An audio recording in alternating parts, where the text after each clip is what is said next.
Hello guys, स्वागत है आपका सिटीजन जी चैनल पर। और आज आप देखने वाले हो 2019 में रिलीज हुई कैनेडियन हॉरर मूवी अलाइव। ये कोई रेगुलर हॉरर मूवी बिल्कुल भी नहीं है। वैसे तो इस चैनल पर कोई भी रेगुलर हॉरर मूवी आपको नहीं मिलेगी, फिर भी ये सबसे अलग है। इस मूवी को 23 अवार्ड्स मिले हैं, जो कि किसी अच्छी खासी पॉपुलर हॉरर मूवी को भी नहीं मिलते। इस मूवी की एंडिंग ऐसी है जो कि इस पूरी मूवी को ही पलट देती है और आप मूवी के आखिरी मिनट्स तक भी एंडिंग गैस नहीं कर पाओगे। ये बिल्कुल ही फ्रेश कॉन्सेप्ट है। और ऐसा ही अंडररेटेड और यूनिक हॉरर देखते रहने के लिए चैनल को सब्सक्राइब करके बेल नोटिफिकेशन जरूर से ऑन कर लो, ताकि मुझे वीडियो बनाने की मोटिवेशन मिलती रहे और आपको वीडियोस की नोटिफिकेशन। वीडियो स्टार्ट करने से पहले ह्यूज शाउट आउट टू अत्रेयाकर for current channel logo and cover and also for the new once.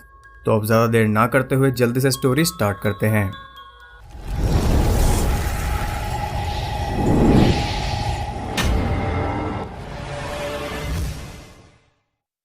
Movie start होती है एक आदमी से जो कि बहुत बुरी तरह इंजर्ड था और उसे अभी अभी होश आया था। वो किसी तरह के अबैंडन हॉस्पिटल में था, लेकिन उसे कुछ भी याद नहीं था कि वो वहां कैसे पहुंचा। वो किसी तरह वहां से निकलने की कोशिश करता है, लेकिन वहां एक और आदमी था जो कि उसे कहीं जाने नहीं देता। हम देखते हैं कि वो कोई सर्जन था जो कि उसका इलाज कर रहा था। वो उसे बेहोश कर देता है। जब उसे होश आता है तो वो देखता है कि उसके साथ एक इंजर्ड औरत भी थी और वो सर्जन उन दोनों की फोटोज ले रहा था। उस आदमी की हालत देखकर हमें क्लियरली पता चल रहा है कि वो कई दिनों बाद होश में आया है, क्योंकि उसकी बॉडी पहले से ज्यादा रिकवर हो चुकी थी। वो सर्जन उस औरत को वहां से ले जाता है और जैसे ही वो जाता है वो आदमी खुद को आजाद करने की कोशिश करता है। वो अपने हाथ को किसी तरह फ्री कर लेता है, लेकिन सर्जन कहीं गया ही नहीं था।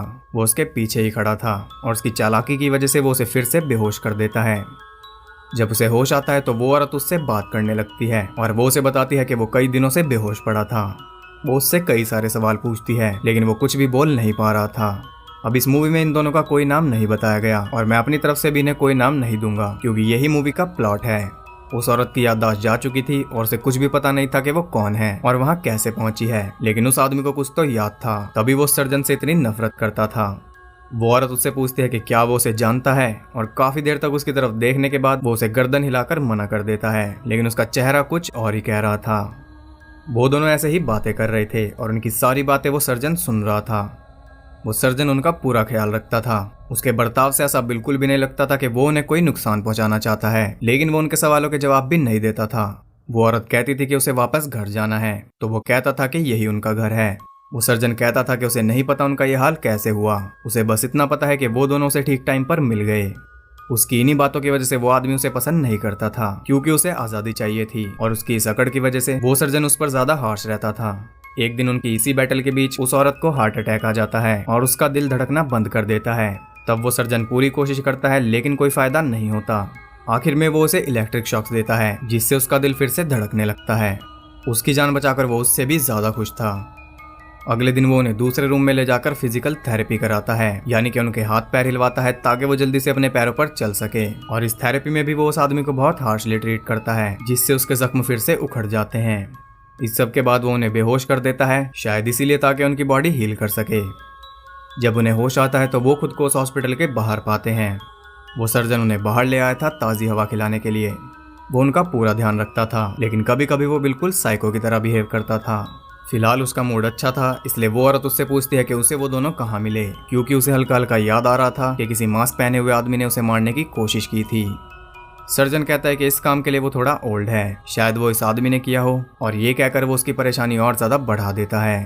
तब वो कहती है कि उसके घर वाले उसे ढूंढ रहे होंगे, और ये सुनते ही वो सर्जन फिर से साइको बन जाता है। वो उन्हें कहता है कि यही उनका घर है, और यही लाइन वो उनसे भी बुलवाता है। वो औरत तो ये लाइन बोल देती है, लेकिन वो आदमी अभी भी कुछ नहीं बोलता, और जब से ये मूवी स्टार्ट हुई है उसने एक वर्ड भी नहीं बोला। उसके मुंह ना खोलने की वजह से वो सर्जन उस औरत को टॉर्चर करने लगता है। तब जाकर वो अपना मुंह खोलता है और वो सर्जन भी पहली बार उसकी आवाज़ सुनता है। वो फिर से उन्हें बेहोश करता है और अंदर ले जाता है। जब उन्हें होश आता है तो वो आदमी सबसे पहले उस औरत को यही कहता है कि वो उसका किलर नहीं है। यहाँ हम देखते हैं कि वो दोनों ही सिचुएशन को अलग अलग नजरिए से देख रहे थे।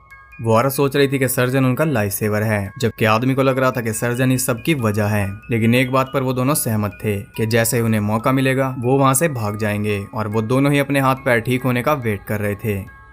कुछ दिन बाद वो उन्हें नहलाने ले जाता है। आदमी को बाथटब में डालकर वो उस औरत को वॉश करने लगता है, लेकिन अभी उस आदमी के हाथ पैर पूरी तरह रिकवर नहीं हुए थे।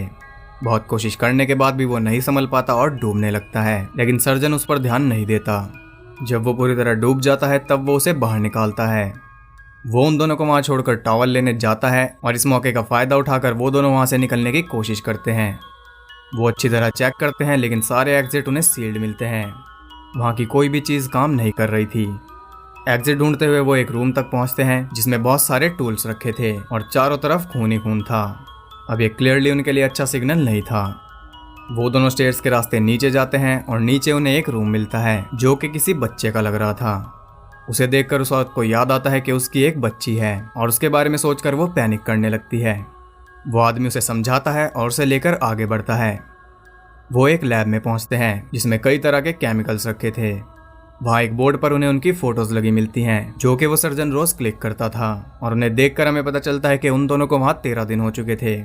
अब उनके दिमाग में ये चल रहा था कि जब वो फोटो लेना बंद कर देगा तब उनके साथ क्या होगा। वहाँ उन्हें एक पूरी एल्बम मिलती है जिसमें कई सारे लोगों की वैसी ही फोटोज भरी पड़ी थी, लेकिन उन्हें कोई क्लू नहीं मिलता कि बाद में उनके साथ क्या होता है। इतने में वो ये सब चेक कर रहे थे, सर्जन अपने डॉग के साथ वहाँ पहुँच जाता है। डॉग की आवाज़ सुनकर वो दोनों भागते हैं और सर्जन के ट्रैप में फंस जाते हैं।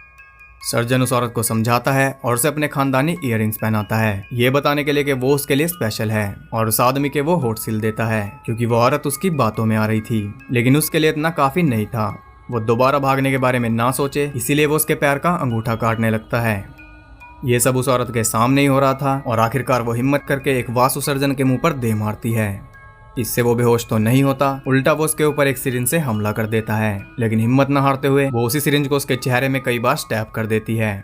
जब उसे लगता है कि वो मर गया तो वो जल्दी से उस आदमी को आजाद करती है और वो दोनों वहां से भागते हैं। वो हर एक रूम चेक करते हैं लेकिन सारे रूम्स लॉक थे। सिर्फ एक रूम खुला था जिसमें लोगों के कपड़े भरे पड़े थे।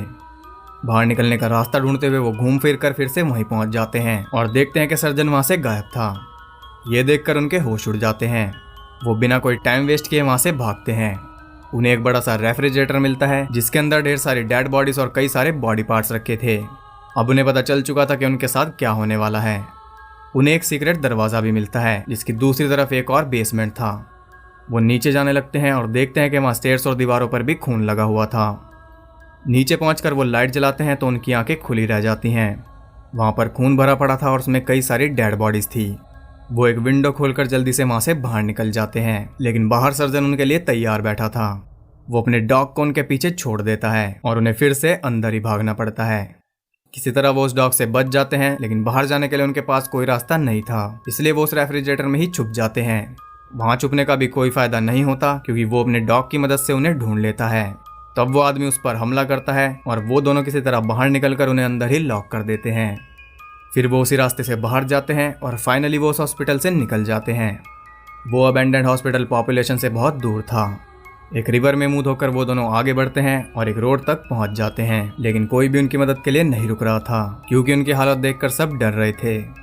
फाइनली एक कार रुकती है, लेकिन उसमें वो सर्जन ही था। उससे बचने के लिए वो दोनों जंगल में भागते हैं, लेकिन भागते भागते वो डेड एंड तक पहुंच जाते हैं। वो सर्जन उन्हें समझाता है कि उन्हें वापस घर चलना चाहिए जहाँ वो उनका ध्यान रखेगा। वो आदमी कहता है कि इससे बेहतर वो मरना पसंद करेगा और उसके इतना कहते ही सर्जन उसे शूट कर देता है। इसके बाद वो उस औरत को भी मारने लगता है। तब वो आदमी उसे उसके खानदानी इयररिंग्स दिखाता है जिन्हें देखकर वो उन्हें छीनने उसके पास आता है और वो औरत उसे नीचे धकेल देती है। अब तो फाइनली वो मर ही गया होगा। अब यहाँ आकर वो दोनों खुद को नाम देते हैं क्योंकि अब उस आदमी की आखिरी सांसें चल रही थी। औरत अपना नाम एलिजाबेथ रखती है और आदमी अपना नाम जो रखता है। एलिजाबेथ उसे भरोसा दिलाती है कि वो उसे बचा लेगी। तभी उन्हें उस सर्जन के डॉग की आवाज़ सुनाई देती है। एलिजाबेथ उसे सहारा देकर वहां से निकालने की कोशिश करती है। तब वो देखते हैं कि वो सर्जन का डॉग नहीं था, बल्कि वो वहां कैंपिंग कर रहे लोगों का डॉग था जो कि उनकी मदद करते हैं। इस बार जो को होश आता है तो वो खुद को एक असली हॉस्पिटल में पाता है जहाँ उसके साथ एलिजाबेथ भी थी। वो बचने में कामयाब हो चुके थे। डॉक्टर उनके पास आता है और उसके साथ एक डिटेक्टिव भी आती है जो कि उन दोनों को अलग अलग ले जाकर उनसे पूछताछ करती है। गड़बड़ ये थी कि जो के फिंगरप्रिंट्स मैच नहीं हुए थे। उधर एलिजाबेथ की बेटी उससे मिलने आती है, लेकिन डॉक्टर उसे अंदर नहीं आने देता। एलिजाबेथ कहती है कि उसे अंदर आने दो, लेकिन डॉक्टर उसे एलिजाबेथ से मिलने से नहीं रोक रहा था। उसे रोकने का कुछ और ही रीजन था।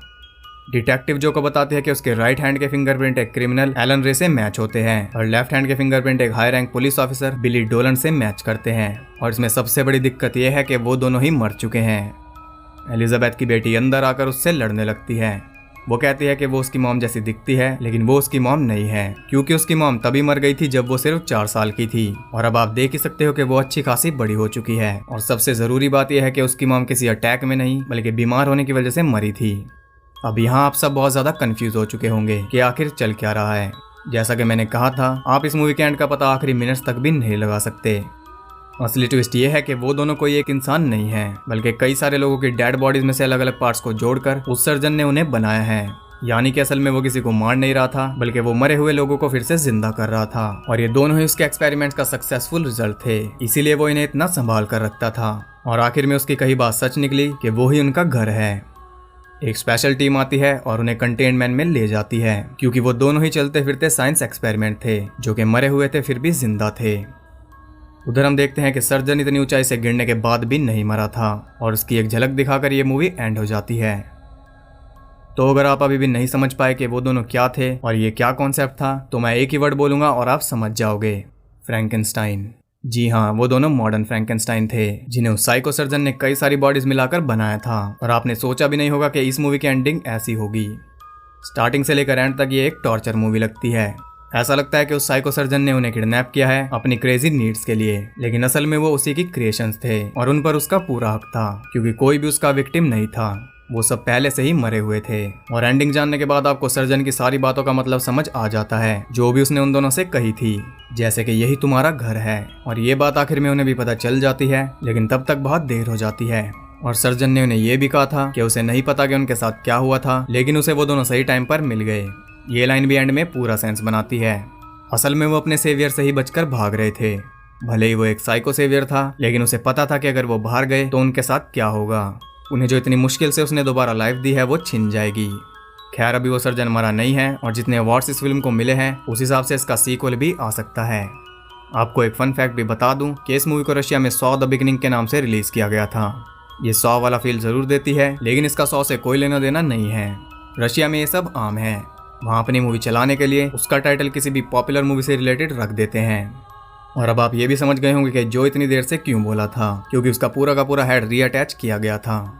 और एलिजाबेथ को जो विजन आते थे कि उसे किसी मास्क पहने आदमी ने मारा था, वो बिल्कुल सच था। लेकिन उस मास्क पहने आदमी ने उस औरत को मारा था जिसकी बॉडी पर उसका सर लगाया गया था, और उसकी बॉडी वो सब सेंस करती थी, जिस वजह से एलिजाबेथ को ऐसा लगता था कि उसे किसी किलर ने मारा है।